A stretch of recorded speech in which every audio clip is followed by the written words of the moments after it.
ওকে, আজকের class question number 4 থেকে শুরু। হ্যাঁ, 4 থেকে 7 পর্যন্ত শেষ করবো, তারপরে নেক্সট ক্লাসে সেকেন্ড পেপার করব, তারপরে ফার্স্ট পেপার সেকেন্ড পেপার দুটো শেষ হওয়ার পর এক্সাম নেব। So read the passage on Alessandro Volta and answer question number 4 and 5. So Alessandro Volta was a famous Italian physicist. Physicist মানে হলো পদার্থবিদ, ফিজিস্ট মানে হলো পদার্থবিদ। উনি কোন দেশের পদার্থবিদ ছিলেন? উনি ছিলেন একজন ইটালিয়ান, ইতালির একজন পদার্থবিদ ছিলেন। He is well known for the invention of the first battery in 1800। So 1800 সালে ব্যাটারি আবিষ্কারের জন্য সে সুপরিচিত। লুব্ধ, কোনো সমস্যা হচ্ছে? হি ওয়াজ বর্ন ইন কমো, সে কমোতে জন্মগ্রহণ করে, ইটালি, অন ফেব্রুয়ারি 18, 1745। 1745 সালের 18 ফেব্রুয়ারি ইতালির কমোতে সে জন্মগ্রহণ করে। ইন 1774, 1774 সালে he became professor of physics at the royal school in কমো। কমোর রয়্যাল স্কুলের একজন ফিজিক্স প্রফেসর হিসেবে সে তার কর্মজীবন শুরু করে। কত সালে? 1774 সালে। Volta studied the chemistry of gases from 1776 to 1778. সে 1776 সাল থেকে 1778 সাল পর্যন্ত কেমিস্ট্রি অফ গ্যাসেস এর উপরে পড়াশোনা করে বা স্টাডিড করে। ওকে, ইন নভেম্বর 1777, 1777 সালের নভেম্বরে, he discovered methane in a lake, একটা লেকে সে মিথাইন আবিষ্কার করে। ইন 1779, 1779 সালে he became a professor of experimental physics. সে এক্সপেরিমেন্টাল ফিজিক্সের একজন প্রফেসর হয় একটা ইউনিভার্সিটিতে। ইউনিভার্সিটির নাম আর the university of Pavia, I mean Pavia ইউনিভার্সিটির একজন প্রফেসর হন। ওকে, দেন ইন 1794, 1794 সালে, Volta married an aristocratic lady. সে একজন অ্যারিস্টোক্রেটিক লেডিকে বিবাহ করেন। কেন বিবাহ করেন? In honour of his work, তার কাজের সম্মান দেখানোর জন্য। He was made a count by Napoleon Bonaparte in 1800 on, তার মানে 1801 সালে নেপোলিয়ন বোনাপার্টের একটা কাউন্ট আবিষ্কার করেন সে।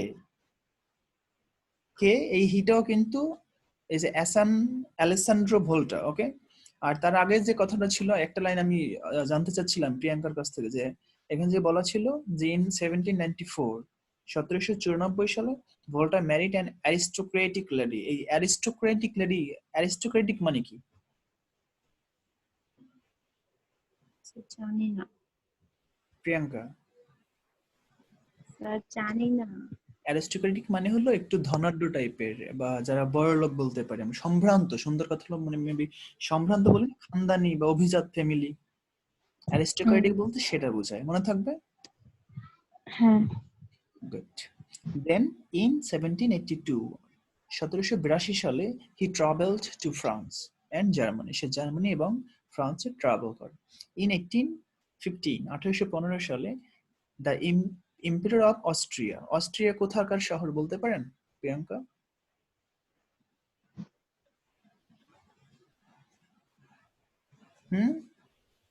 না। অস্ট্রিয়া হলো ভিয়েতনামের একটা শহর, মনে থাকবে?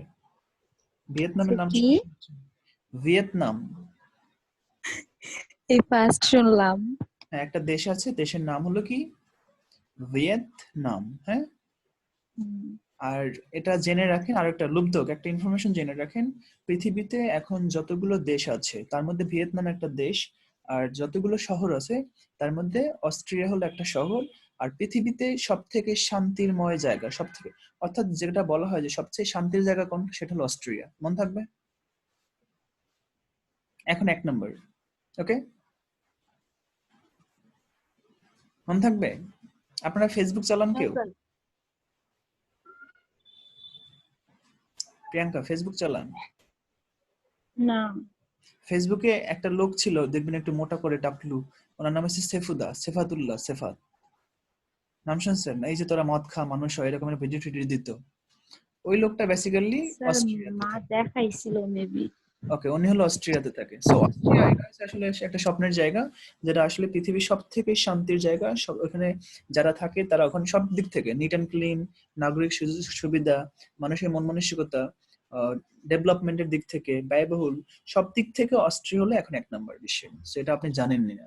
সেটা জানা উচিত। ভিয়েতনাম সম্পর্কে ইউটিউব থেকে যেকোনো একটা ভিডিও ক্লিপ দেখে নেবেন বা অস্ট্রিয়া সম্পর্কে দেখে নেবেন। ওকে, খুবই ভালো একটা দেশ এবং খুব ভালো একটা পৃথিবীর 1 নম্বর শহর, যেখানে বসবাসযোগ্য দিক থেকে তারা প্রথম 240টা দেশের মধ্যে।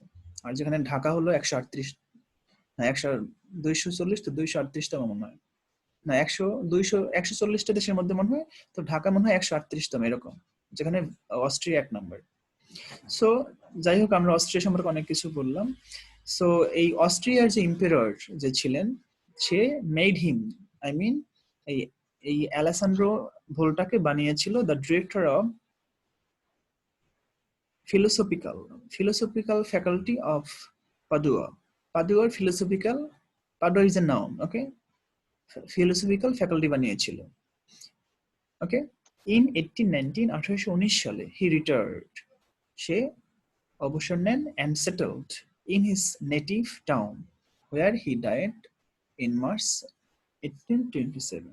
তাহলে সে যেখানে জন্মগ্রহণ করেছিল সেখানে আবার সে চলে যায়, সেখানে সে মানে সেটেলড হয় এবং 1827 সালে তিনি মারা যান। আজকের ক্লাসের মধ্যে এই বিষয়টা একটু ভালো করে দেখবেন, প্রিয়াঙ্কা, লুব্ধক দুজনেই। এখানে যে 4 নম্বর যে ইনফরমেশন গুলো দেওয়া আছে কোশ্চেনটা, যে complete the table below with information from the above passage. বুঝলেন বিষয়টা? এতদিন আপনারা যে টেবিলটা করেছেন, ওই টেবিলটার মধ্যে কিন্তু হয়তো 3টা বা 4টা পার্ট দেওয়া ছিল এবং চেহারাটা এরকমের ছিল না, but it's an update version. সরকার চিন্তা করেছিল যে এভাবে দিবে। সো আপনাদের দিক থেকে হয়তো বা টেবিলটা এভাবে সেট আপ করা হতে পারে, মনে থাকবে? মনে থাকবে প্রিয়াঙ্কা? সেখানে একটু দেখেন, এখানে প্রিয়াঙ্কা শুনতে পাচ্ছেন? হ্যালো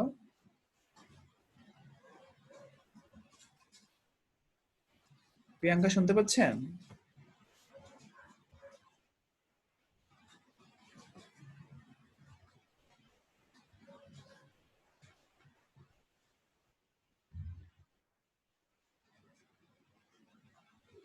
প্রিয়াঙ্কা,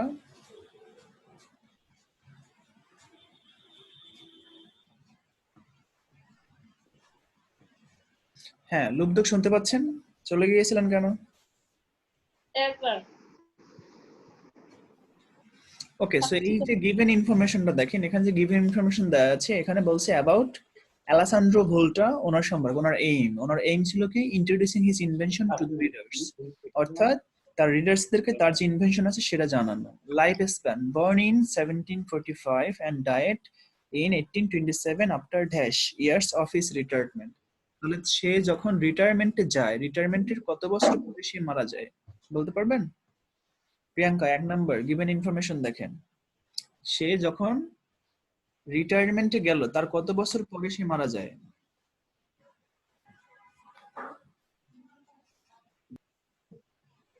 এখানে একটু কাউন্ট করে দেখতে পারেন যে উনি 1819 সালে রিটায়ারমেন্টে যায় এবং 1827 সালে তিনি মারা যান। তাহলে 1819 থেকে 1827 কত বছর হয়? 8 বছর হয়।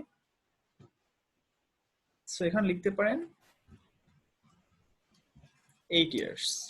ঠিক আছে, তাহলে সে রিটায়ারমেন্টে যাওয়ার 8 বছর পরে সে মারা যায়। দেন আগের মতো করে যে হু, হোয়াট, কে বা কারা, অথবা ইভেন্ট, টাইম বা ইয়ার, প্লেস বা কান্ট্রি বা ওয়ার্ক ফিল্ড। সো এখানে দেখেন অ্যালেসান্ড্রো ভোল্টা উনি কি ছিল? একজন প্রফেসর ছিলেন 1774 সালে ফিজিক্স। তাহলে সে কোথায় 1774 সালে কোথাকার বা কোন কান্ট্রির উনি একজন প্রফেসর ছিলেন ফিজিক্সের? প্রিয়াঙ্কা, আপনি বলেন তো। Royal school. ইন কমো, তাই তো? At the royal school in কমো প্যাসেজে দেওয়া ছিল, তাই না? হ্যাঁ। এই যে at the royal school in কমো, এই অ্যান্সারটুকু এখানে দিয়ে দিবেন। ঠিক আছে, এখন তো জায়গায় ধরবে না। সেটা কি বুঝতে পারছেন লুব্ধ? Then he discovered dash methane in lake. So লেকে সে কি ডিসকভার করেছিল, কি আবিষ্কার করেছিল বলেন তো?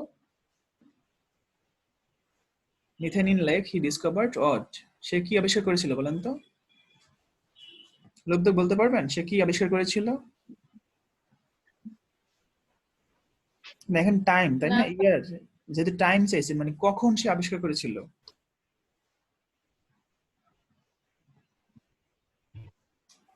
এখানে এরকম দেওয়া ছিল না যে in November 1777 he discovered methane in a lake, তাহলে লেকে সে মিথেন আবিষ্কার করেছিল কখন? সেখানে লিখতে পারেন যে নভেম্বর 77। ঠিক আছে, অবশ্যই। চাইলে এর আগে একটা ইন দিতে পারেন যে ইন নভেম্বর 17। বুঝছেন? Yes, sir. গুড। পরের কোশ্চেনটা কি আছে? পরের কোশ্চেনটা আছে হি জয়েন্ট প্রফেসর 1777, 1779 সালে সে প্রফেসর হিসেবে জয়েন করে এক্সপেরিমেন্টাল ফিজিক্স। এখানে কোনো গ্যাপ নেই, তাহলে কয়টা হলো? 1 2 3 4। এখানে একটা গ্যাপ দরকার, তাই না? Yes, sir. তো এখানে কোথায়, এখানে স্পেস, এই স্পেসটাতে একটা গ্যাপ হবে। উনি কোথায় যোগদান করেন? দ্য ইউনিভার্সিটি অফ প্যাভিয়াতে, তাই না, এক্সপেরিমেন্টাল হিসেবে? Yes, sir. তাই তো ছিল নাকি? You said it. The university of Pavia, এটা দেওয়া ছিল না? Yes, sir. এই যে দেখেন প্যাসেজ এখানে দেওয়া ছিল, সেটা এখানে দেখুন।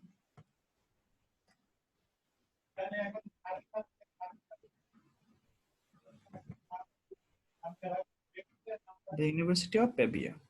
এবং লাস্ট বলছে met Alessandro Volta director 1815 philosophical faculty, তার মানে ফিলোসফিক্যাল ফ্যাকাল্টিতে 1815 সালে আলেসান্ড্রো ভোল্টাকে কে ডিরেক্টর বানিয়েছিল? ভিয়েতনামের, অস্ট্রিয়ার এম্পিরর, তাই না? তাহলে এখানে কি লিখবেন? হু, ব্যক্তির নাম। সেখানে এটাই লিখবেন যে দ্য এম্পিরর অস্ট্রিয়া, এতটুকু লিখলেই হবে যে অস্ট্রিয়ার যে এম্পিরর ছিলেন তিনি তাকে ফিলোসফিক্যাল ফ্যাকাল্টি বানিয়েছিলেন। ঠিক আছে, ছুটিটা বড় হতে দেবেন। সেই পাঁচটা অ্যান্সার কি বুঝতে পেরেছেন? জি স্যার। আবার একটু দেখে নেন অথবা একটা স্ক্রিনশট দিয়ে রাখতে পারেন যাতে আপনি পরবর্তীতে বুঝতে পারেন। হ্যাঁ, এবং 5 নাম্বার কোশ্চেন বলছে যে write a summary of the above passage in about 60 ওয়ার্ডস। 60 শব্দের মধ্যে এই প্যাসেজটা সম্পর্কে একটা সামারি লিখবেন।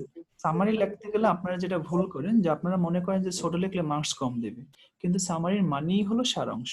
সো সামারি সবসময় ছোট লিখবেন, মনে থাকবে যত ছোট লিখবেন তত বেশি মার্কস পাবেন। আর যতটা নিজের থেকে লিখতে পারেন, প্যাসেজ থেকে বুঝে সেন্টেন্সটাকে নিজের মতো সাজাবেন। Then question number 6. Match the parts of the sentence in column A, B and C. ওকে, এই তিনটা কলামের থেকে অংশগুলো নিয়ে নিয়ে আপনাকে একটা সেন্টেন্স বানাতে হবে। ঠিক আছে, সো দেখেন প্রথমটা, patriotism is a great virtue which বা virtue without which we cannot dream of a developed nation. মনে থাকবে, একটু মিলাই দেখেন কোথায় কোথায় বললাম। স্যার আপনার মেবি ভুল হয়েছে একটু। কিরকম? স্যার ওই তো কলাম বি তে দেখেন 3 নাম্বারটা আর 4 নাম্বারটা একই লিখছেন। ওকে, ঠিক আছে, আমি ঠিক করে দিচ্ছি। বাট এটা তো বলতে পারি আমরা এরকম যে প্যাট্রিয়টিজম হলো স্বদেশপ্রেম, উইদাউট হুইচ, যা ছাড়া, উই ক্যান নট, আমরা পারি না, কি পারি না, we can not dream of a developed nation. যদি মানুষের মধ্যে দেশপ্রেম না থাকে সেক্ষেত্রে আমরা একটা ডেভেলপ নেশনের প্রত্যাশা করতে পারি না। বি নাম্বার, ইট ইজ সাজ আ ভার্চু, এটা এমন একটা গুণ, এখানে কি দিব, for which a citizen doesn't hesitate, এখানে লাস্ট টার্ম দেন যে for which a citizen doesn't hesitate, যার জন্য একজন সিটিজেন হেজিটেট ফিল করে না, to shed the last drop of his blood, অর্থাৎ যদি একজন মানুষের মধ্যে দেশপ্রেম থাকে তাহলে সে তার শেষ রক্ত ফোঁটা দিতেও কখনো হেজিটেট ফিল করে না, সে সবসময় প্রস্তুত থাকে দেশের জন্য তার রক্ত দিতেও। ওকে, 3 নাম্বার প্যাট্রিয়টিজম দিয়ে দিতে পারেন, patriotism inspires us to be ready to fight against, এখানে এ নাম্বারটা দেবেন, patriotism inspires us to be ready to fight against কিসের বিরুদ্ধে বলেন তো, all operations that can hinder our progress. তাহলে আমাদের উন্নতিকে বা আমাদের উন্নয়নটাকে যে সকল বাধাগুলো আমাদেরকে হিন্ডার করে এগুলোর বিরুদ্ধে আমাদেরকে প্যাট্রিয়টিজম সবসময় ইন্সপায়ার করে যুদ্ধ করতে। ঠিক আছে, 4 নম্বর, সো সুতরাং we all should encourage our children, আমাদের বাচ্চাদেরকে সবসময় উৎসাহিত করা উচিত বা উৎসাহ দেওয়া উচিত কিসের জন্য, to be patriot and to be devoted, দেশপ্রেমিক হওয়ার জন্য এবং ডিভোটেড হওয়ার জন্য, ত্যাগী হওয়ার জন্য, to their respective duties and responsibility, তাদের যে দায়িত্ব কর্তব্যগুলো আছে এগুলোর প্রতি তারা যাতে, to their respective duties,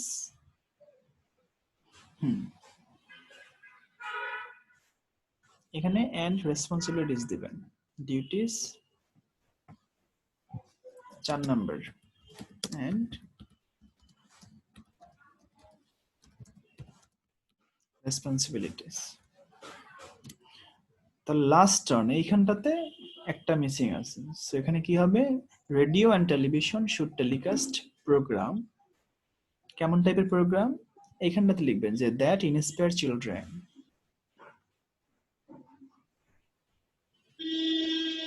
two prepare themselves to work for the country, এই কথাটুকু এখানে দেবেন শুধু, যে রেডিও টেলিভিশনের কি প্রোগ্রাম টেলিকাস্ট করা উচিত, টেলিকাস্ট প্রোগ্রামস, এর পরের লাইনটাকে দেবেন যে that inspire children to prepare,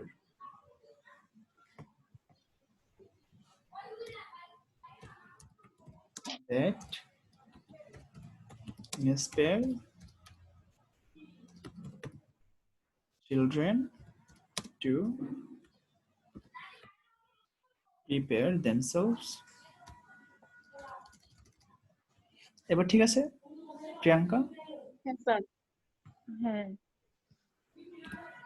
Radio and television should telecast programs that inspire children to prepare themselves to work for the country। Priyanka আপনি একবার বলেন তো একটু।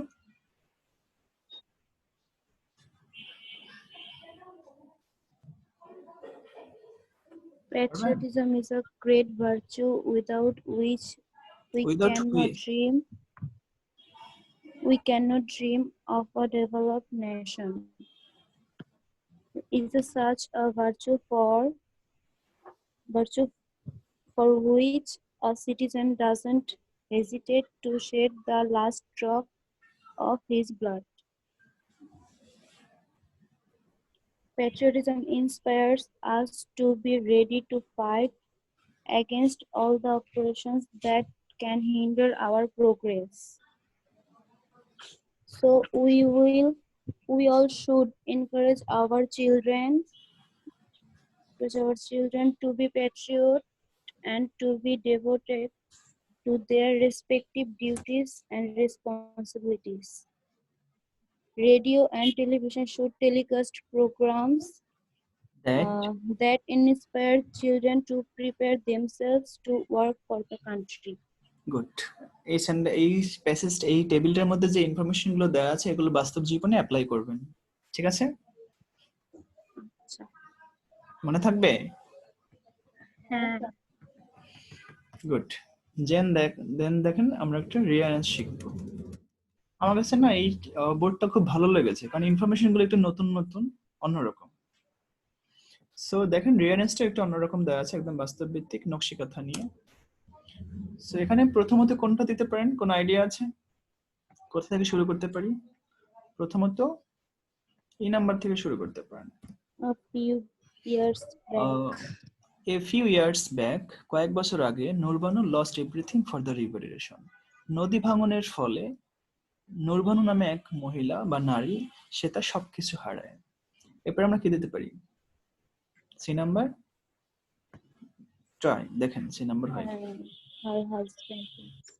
Her husband was a farmer, তার হাজবেন্ড ছিল একজন কৃষক, and they had everything, তাদের সবকিছুই ছিল, but কিন্তু they became হেল্পলেস, কিন্তু তারা অসহায় হয়ে যায়। তাদের সবকিছু ছিল, কিন্তু এখন তাদের কিছুই নেই, কারণ নদী ভাঙনে সবকিছু চলে গিয়েছে বা নিয়ে গিয়েছে। এরপর আমরা বি নাম্বার দিতে পারি মনে হয়, ট্রাই, না হলে আমরা আবার চেঞ্জ করে দেব। Yet Nurbanu did not become frustrated. এখন পর্যন্ত নুরবানু হতাশ হয়নি, and inspired her husband, এবং সে তার হাজবেন্ডকে সবসময় উৎসাহ দিয়েছে, to stand against all odds, সকল ধরনের খারাপ সিচুয়েশনের বিরুদ্ধে দাঁড়াতে বা সামনে এগিয়ে যেতে। এরপর কোনটা দিতে পারি Priyanka? She had H number. She had an ornament made of gold and she gave it to her husband to sell it. সে তার হাজবেন্ডকে সোনার তৈরি একটা গহনা দেয় এবং এটাকে বাজারে সেল করতে বলে। এরপরে কি দিতে পারি? সেল করার পরে কি করবে? A number. They got A number, money. Sell করলে তারা টাকা পেল। তাহলে দে গট মানি, তারা টাকা পেল। মেড আ শেল্টার, তার একটা আশ্রয়, আই মিন একটা বাড়ি বা যেখানে থাকা যায় এমন একটা কোথাও জায়গা মানে নিল। ইন আ মেকশিফট হাউস, আচ্ছা মানে একটা বাড়ি তৈরি করা এরকমের আর কি, হাউস, অ্যান্ড স্টার্টেড মেকিং নকশি কাঁথা with new and old clothes and thread of different colour. বিভিন্ন কালারের সুতো এবং কাপড় নিয়ে তারা নতুন কাঁথা বানানো শুরু করলো বা নকশি কাঁথা বানানো শুরু করলো। সো এরপর কি হলো? নকশি কাঁথা বানানো শুরু করলো মাত্র। এরপর আমরা কি দিতে পারি? ডি নাম্বার দিতে পারি। As Nurbanu was.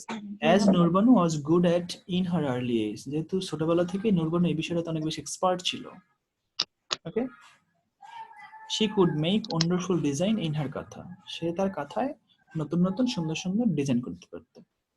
So design করতে পারলো। তারপর জি নাম্বার দিতে পারেন। she together with her husband, সে তার হাজবেন্ডের সাথে মিলে worked hard, কঠিন পরিশ্রম করলো, and made a lot of katha, এবং অনেক কাঁথা তৈরি করলো। এবং শ্বাস বাকি থাকে কোনটা? F number.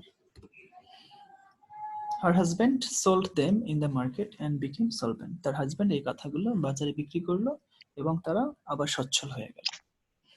সো বাস্তবমুখী একটা প্যাসেজ, মানে এটা জাস্ট এটা আমি বলে দিলাম এটা সহজ হচ্ছে, বাট বলে না দিলে এটা আপনাকে কয়েকবার পড়তে হতো, প্যাসেজটা কয়েকবার পড়ে তারপর আপনাকে এটা অ্যান্সার করতে হতো, বাট পারতেন। ঠিক আছে? সো প্রিয়াঙ্কা আপনি একবার বলেন, তারপরে লুব্ধক একবার বলবেন।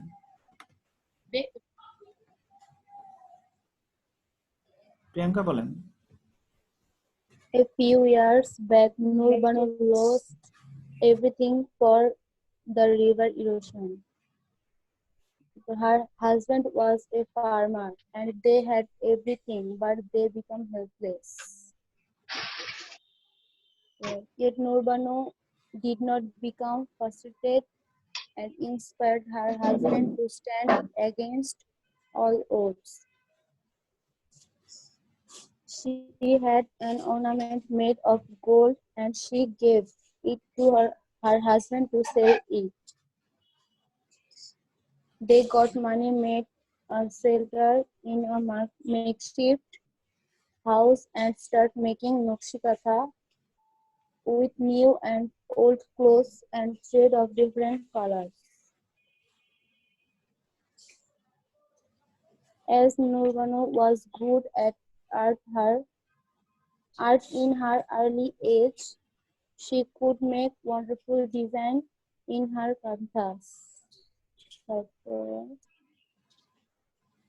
She together with her husband worked hard and made a lot of kathas. Her husband sold them in the market and become solvent. শেষ। এখানে কি বলতে পারবেন যে থ্রেড মানে কি? কি? এ নাম্বারটা দেখেন, ক্লোথস এন্ড থ্রেড, থ্রেড মানে কি? সুতা। হ্যাঁ, থ্রেড মানে সুতা। আরেকটা শব্দ আছে মেকশিফট, এই মেকশিফট মানে কি? মেকশিফট,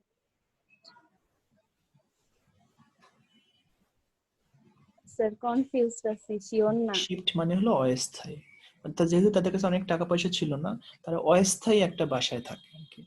ওকে, কোন রকম। সো লুব্ধক বুঝতে পেরেছেন? তাহলে এই যতটুকু পড়ালাম 4 থেকে 4, 5, 6, 7 এতটুকু পারবেন?